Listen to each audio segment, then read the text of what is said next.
నమస్కారం. వెల్లనస్కి స్వాగతం. ముందుగా ముఖ్యాంశాలు. సింగరి చెరువును పరిశీలించిన ఎమ్మెల్యే జీవి ఆంజనేయులు. వడ్డెర సంఘం ఆధ్వర్యంలో రోగులకు పండ్లు పంపిణీ. సాగర్ జలాలతో నింపేందుకు ప్రభుత్వం చర్యలు తీసుకుంటుందని ఎమ్మెల్యే జీవి ఆంజనేయులు తెలిపారు. వినుకొండ పట్టణానికి త్రాగునీరు సరఫరా చేసే సింగరి చెరువును ఎమ్మెల్యే మున్సిపల్ అధికారులతో కలిసి పరిశీలించారు. ఈ సందర్భంగా ఎమ్మెల్యే జీవి ఆంజనేయులు మాట్లాడుతూ చెరువులో నీటి మట్టం తగ్గుతుందని, చెరువులో ఉన్న నీరు నెల రోజులు వస్తాయని, సాగర్ కుడి కాలువ ద్వారా త్రాగునీరు విడుదల చేసి చెరువులు నింపేలా చర్యలు తీసుకోవాలని రాష్ట్ర నీటిపారుదల శాఖ మంత్రి నిమ్మల రమణానాయుడుతో మాట్లాడడం జరిగిందన్నారు. కృష్ణా రివర్ బోర్డుతో మాట్లాడి త్వరలో చెరువులకు త్రాగునీరు సరఫరా చేయిస్తామని మంత్రి హామీ ఇవ్వడం జరిగిందన్నారు. నీళ్లు వాటర్ లెవెల్ తగ్గుతూ ఉంది. అందువలన ఈరోజే నిమ్మల రామానాయుడు గారితో మాట్లాడాను. కృష్ణా రివర్ బోర్డుతో మాట్లాడి తొందరలోనే నీళ్లు వచ్చే విధంగా చర్యలు తీసుకోవాలని చెప్పేసి మంత్రి గారిని కోరటం జరిగింది. అట్లాగే మంత్రి నారాయణ గారితో మొన్న కలిసినప్పుడు ఈ శాశ్వత మంచినీటి పథకాన్ని పూర్తి చేయాలి. 5 సంవత్సరాల గతంలో తెలుగుదేశం ప్రభుత్వం ఉన్నప్పుడు మినిస్టర్ నారాయణ గారు ఆయన మంత్రిగా ఉన్నప్పుడు శాశ్వత మంచినీటి స్కీమ్ వచ్చింది, అర్బన్ హౌసింగ్ వచ్చింది. 4000 ఇళ్ళు శాంక్షన్ చేశారు. ఎన్టీఆర్ అర్బన్ హౌసింగ్ అపార్ట్మెంట్లు, కిట్కో ఇళ్ళు ఆ రోజు మంత్రి నారాయణ గారు ఉన్నప్పుడే, కేంద్ర మంత్రి వెంకయ్య నాయుడు గారు ఉన్నప్పుడు మనకి మంచినీళ్ళు పథకం వచ్చింది, కిట్కో ఇళ్ళు వచ్చినాయి, ఎన్టీఆర్ అర్బన్ స్కీమ్ వచ్చింది. ఇవి కూడా పూర్తి చేయాలని, దీనివల్ల ప్రజలకు చాలా లబ్ధి చేకూరుతుందని, శాశ్వత మంచినీటి పథకమే పరిష్కారం. టెంపరీగా చెరువు కట్టలు వెడల్పు చేయడం, అంటే చెరువులో కొంచెం సిల్ట్ తీయటము, పూడికి తీయటం వలన తాత్కాలిక ప్రయోజనాలు మాత్రమే ఉంటాయి. శాశ్వత మంచినీటి పథకం పూర్తయితేనే 365 రోజులు ప్రతిరోజు మంచినీళ్ళు ఇవ్వగలుగుతాం వినుకొండ పట్టణానికి. ఆ విధంగా శాశ్వత మంచినీటి పథకం ధ్యేయంగా పనిచేస్తాము. గతంలో ప్రజలకి మాట ఇచ్చిన విధంగా ఆ మాటకు కట్టుబడి ఉన్నాము. నెక్స్ట్ 3 ఇయర్స్లో ఖచ్చితంగా ఈ ప్రాజెక్టు తీసుకొచ్చి కంప్లీట్ చేసే విధంగా చర్యలు తీసుకుంటాము. మంత్రి నారాయణ గారితో కూడా మాట్లాడటం జరిగింది. ఈ శాశ్వత మంచినీటి పథకాన్ని పూర్తి చేయడానికి మరి గతంలో వినుకొండ పట్టణానికి మంచినీళ్ళ కోసం 159 కోట్ల రూపాయలు గతంలో నిధులు తీసుకొచ్చాం. 5 సంవత్సరాల వైఎస్ఆర్ పార్టీ పాలనలో, జగన్మోహన్ రెడ్డి గారి పాలనలో ఆ స్కీము ఒక్క అడుగు కూడా ముందుకు పోలేదు. అంటే కేంద్ర ప్రభుత్వం ఎక్కువ పర్సంటేజ్ నిధులు ఇచ్చిన, కంట్రిబ్యూషన్ 70% కేంద్ర ప్రభుత్వం ఇస్తే 30% రాష్ట్ర ప్రభుత్వం ఇస్తే స్కీములన్నీ పూర్తయ్యాయి. పనికి మాలిన ప్రభుత్వం 30% కడితే 70% బయట కేంద్రం నుండి డబ్బులు వస్తుంటే ఇంకంతకంటే కావాల్సిందేంటి? అలాంటి గొప్ప స్కీములు మనం తక్కువ ఖర్చు పెడితే కేంద్ర ప్రభుత్వం 70% కంట్రిబ్యూషన్ ఇస్తే అది పూర్తి చేసుకోవటం వివేకమైనటువంటి పని. అలాంటి మంచి స్కీములు అన్నారు తెలుగుదేశం పాలనలో తెచ్చిన 5 సంవత్సరాల వైఎస్ఆర్ ప్రభుత్వ పాలనలో రాష్ట్రంలో ఒక్కటి పూర్తి కాల. వినుకొండ కాదు, వినుకొండ పూర్తి చేయాల, పల్నాడు జిల్లాలో గతంలో వచ్చిన నిధుల్ని ఒక్కటి కూడా పూర్తి చేయలేదు.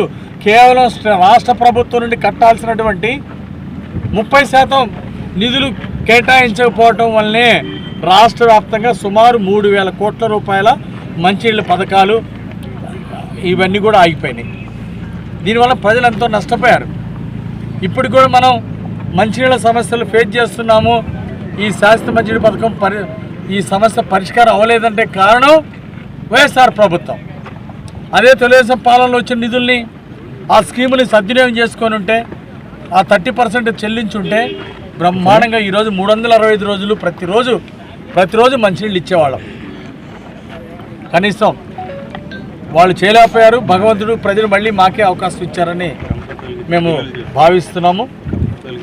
ఈరోజు చెరువు తొందరలోనే నింపి దీని మీద అందరికీ మంచినీళ్ళు వచ్చే విధంగా ముందు జాగ్రత్త చర్యగా ఇంకా చెరువులో నీళ్లు ఒక నెల రోజుల పాటు వస్తాయి. కానీ రానున్న ప్రమాదాన్ని గుర్తులో ఉంచుకొని మంచినీళ్ళ సమస్య రాకూడదని ముందు జాగ్రత్త చర్యలుగా ఈరోజు మంత్రి గారితో మాట్లాడటం జరిగింది. కృష్ణా రివర్ బోర్డు తోటి మంత్రి గారు మాట్లాడతానన్నారు. సో కొద్ది రోజుల్లో చెరువు నింపడం జరుగుతుంది. మరొక విషయం, నియోజకవర్గ వడ్డెర సంఘం అధ్యక్షులు బీసీసీఎల్ జిల్లా సాధికారిక ప్రతినిధి గుంజి కాళింగరాజు ఆధ్వర్యంలో స్థానిక ప్రభుత్వ ఆసుపత్రిలో రోగులకు పండ్లు బ్రెడ్ పంచిపెట్టారు. ముందుగా ప్రభుత్వ ఆసుపత్రి రోగులకు పండ్లు పంపిణీ చేసి మాట్లాడారు.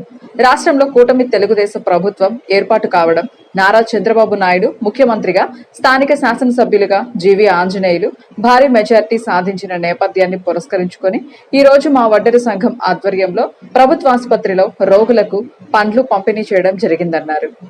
వినుకొండ నియోజకవర్గ వడ్డెర సంఘ మన నాయకులందరూ కూడా ప్రతి గ్రామం నుంచి వచ్చారు. మరి జీవి ఆంజనేయులు గారు అఖండ మెజార్టీతో గెలిచారు కాబట్టి ఆ సందర్భంగా మా వినుకొండ నియోజకవర్గ వడ్డెర సంఘ అందరం కలిసి మరి ఈ కార్యక్రమాన్ని పళ్ళు పంచడం కార్యక్రమం చేస్తున్నాం. మరి చాలా సంతోషం. మంత్రిగా చూడాలనుకున్నాం కానీ మరి ఆ టైం ఇంకా రాలేదు. వచ్చిన తర్వాత మాకు చాలా సంతోషం ఉంటుంది. మాకు ఏమన్నా పనులు చేసి పెడతారని. మరి మా వర్గంలో ఇంతవరకు ఏ పదవులు కానీ మరి ఎలాంటి సౌకర్యాలు లేవు, గుర్తింపు లేదు. కాబట్టి ఇప్పుడైనా కూడా మరి మమ్మల్ని గుర్తించి మరి ఏమైనా పదవులు ఇచ్చి మమ్మల్ని మరి గుర్తింపు వస్తుందని చెప్పి మేము గమనిస్తున్నాం.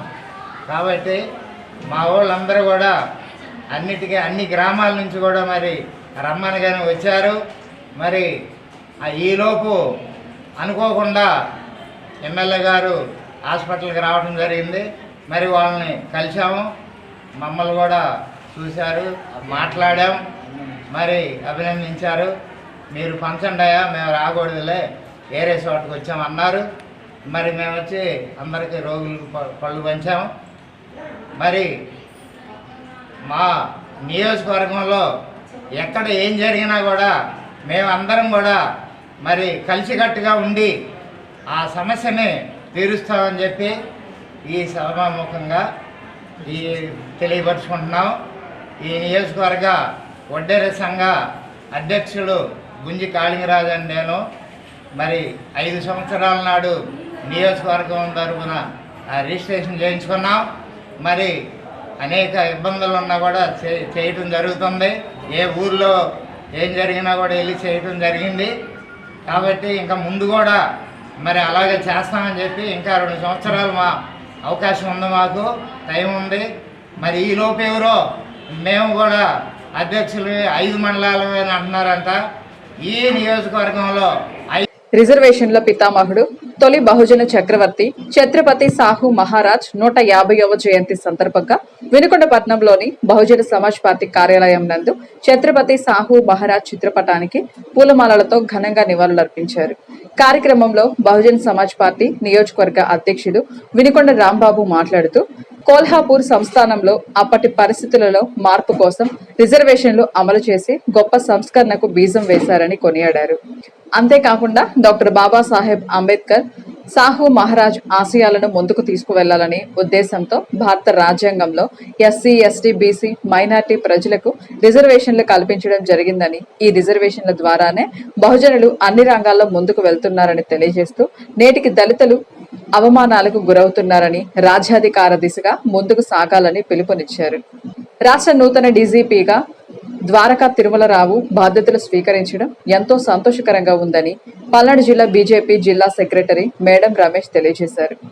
హెడ్ క్వార్టర్స్ లో నూతన డీజీపీగా బాధ్యతలు స్వీకరించిన ద్వారకా తిరుమలరావుని పల్నాడు జిల్లా బీజేపీ జిల్లా సెక్రటరీ మేడం రమేష్ తో పాటు పలువురు మర్యాదపూర్వకంగా కలిసి శాల్వాలతో సత్కరించి బొకే అందజేశారు. ఆయనను కలిసిన వారిలో బీజేపీ నాయకులు నారశెట్టి మహేష్, పసుపులెట్టి శశి, ఫిజియోథెరపిస్ట్ డాక్టర్ పోసా స్వాతి, తుంగా ఆంజనేయులు తదితరులు ఉన్నారు.